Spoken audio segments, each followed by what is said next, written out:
and I have with me now the Reverend Jesse Jackson. Sir, you're live on BBC News, the civil rights icon. BBC? Yes, BBC News, the world news, absolutely, and you're live in Britain. Exactly. So tell us, Reverend Jesse Jackson. My regards. Just tell us your reflections on Muhammad Ali. One, we see him emerging as the master of his skill, arguably the best boxer of all time, certainly in the world. Only Jack Johnson and Joe Louis is the level of fighter. But he used that exalted platform to do two things. One was to reflect upon an ugly, painful past. He grew up under racial apartheid, legal segregation. He came back with the gold medal from Rome.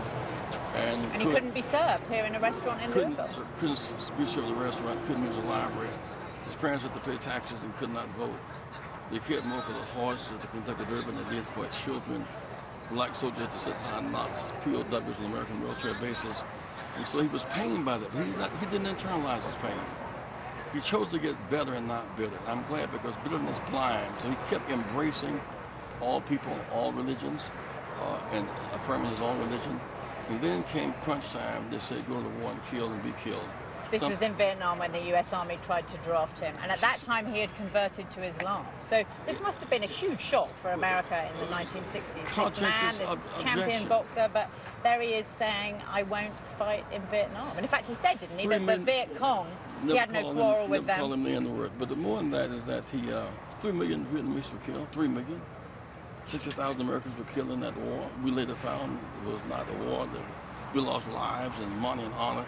He refused to go, but huge criticism by the press, by friends and foes, by his own religion. Well, that he was anti-American for not fighting. All of that stuff, and yet he lived to go from being reviled to being revered. He outlived the criticism of his anti-war position. But what stands on my mind is the sacrifice he made. $6 million for 50 minutes of fighting to make $1,000 for a speech. He went from wealthy to being a pauper. Well, he was banned from boxing for 3 years at the very height of his power. Banned from boxing and willing to go to jail for 5 years. Now that level of sacrifice over greed and self-aggrandizement takes him to the dimension of seriousness and authenticity beyond the average. So you see him as a champion in the boxing ring, but a hero outside the ring. And also he said, didn't he, I am America. I am the part that you don't recognize, but get used to me. And this was 40 years ago. This was before, when the thought of an American president was just a dream. He seems like he was maybe ahead of his time. No, he was on time, in time, but he put light in dark places. He used his platform. Many athletes today have the platform and the wealth. Well, they have the endorsement, so they don't want to be political. They want to sell candy, they want to drive cars and stuff on television, they want to sell gadgets. I think about the people drinking poison water in Flint, Michigan, and high-profile rich athletes had nothing to say about it. Last month in Chicago, 60 children killed in 1 month. 400 shot, and the athletes making all the money. And you mean Muhammad Ali was proud and brave, and he spoke out? And the global citizen, you know, even when he could no longer project, he said to the Iranian government, let the prisoners go, and 15 will let go. That's right. Even in his, he went to Iraq and he negotiated with Saddam Hussein, and he brought back those American prisoners. Indeed, he did that. So he never, even today he leads us, even from the grave. You see today, Christians and Jews and Muslims and Buddhists are all under one big roof. He embarrasses segregation. And Reverend Jesse Jackson, you knew him. What was he like as a man? Very funny. But also very serious, very principled, but he was easy to be around. He was not stiff. He was loose to be around, but he had boundaries. And there's always around him a sense of self-respect. Not far away, why would you sacrifice your career for the war? I'd do it again. And can I ask you what your favorite memory is of Muhammad Ali? Well, one would be Dr. King working his anti-Vietnam War speech a year before he was killed, to the day, April 4, 1967. And Dr. King was in the room working on that speech, and his attorney, Chancellor Eschers, brought in Ali and Jim Brown. And both Dr. King and Ali was on the attack at that time for the war positions. Dr. King encouraged Ali to stand up, and he said, I'm there. And they gave each other mutual strength. And I wish we'd had social media at that time. You could have tweeted Dr. King and Jim Brown at the same time, talking about economic development, talking about ending the war. But he was always at least as serious private as he was funny. And he managed to straddle both ends, didn't he, of the civil rights movement in a way, a supporter of Dr. King, but also being there in the Nation of Islam. Well, both are talking about rights of self-determination and racial justice. And I like the media throws like say he was controversial. He was not controversial. He was maladjusted. Segregation was controversial. I mean, blacks couldn't sit in front of Nazis on American military bases. It's controversial. Blacks couldn't drink water. Blacks couldn't use a library. Segregation was controversial. He was maladjusted to an unjust system, and ultimately, he prevailed.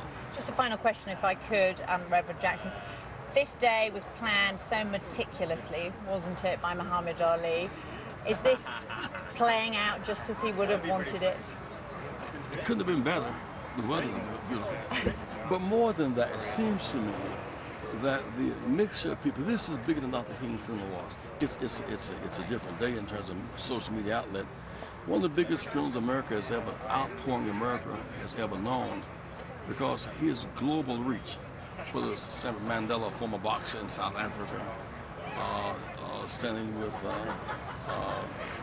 leaders of Haiti, in the ghettos of Mississippi and Chicago, and Christians, whites, Jews, his global reach is now receiving a global response. So the big nets catch big fish, and I think he's caught all of us up in his stuff today.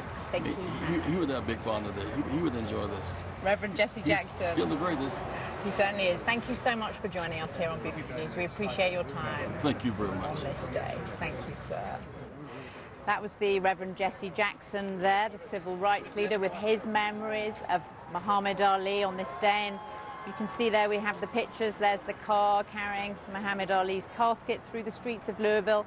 Streets lined with people waving, chanting Ali, Ali, throwing flowers. Mayor of Louisville asked people to come with flowers, with smiles, and also with some tears. So it is quite the day here in Louisville. And the procession is making its way through the streets of Louisville, past the key bits of Muhammad Ali's life, through where he was boxing as a child. It'll come here to the Muhammad Ali Center. Then there will be a private burial. And after that, this afternoon, we'll have that memorial, going to be a star-studded memorial, a complete contrast to the private burial. President Bill Clinton will be amongst those delivering the eulogy, and also amongst those there will be the actor Billy Crystal. And interesting, just talking there with the Reverend Jesse Jackson about the activism of Muhammad Ali. And Billy Crystal had a brother who was drafted for the Vietnam War, and Billy Crystal's mother was inspired by the fact that Muhammad Ali had stood up against the draft and refused to be drafted for the army. And so she too went to the army board and said that she didn't want her son to fight either. So he had really such a great legacy across so many different aspects of American life. And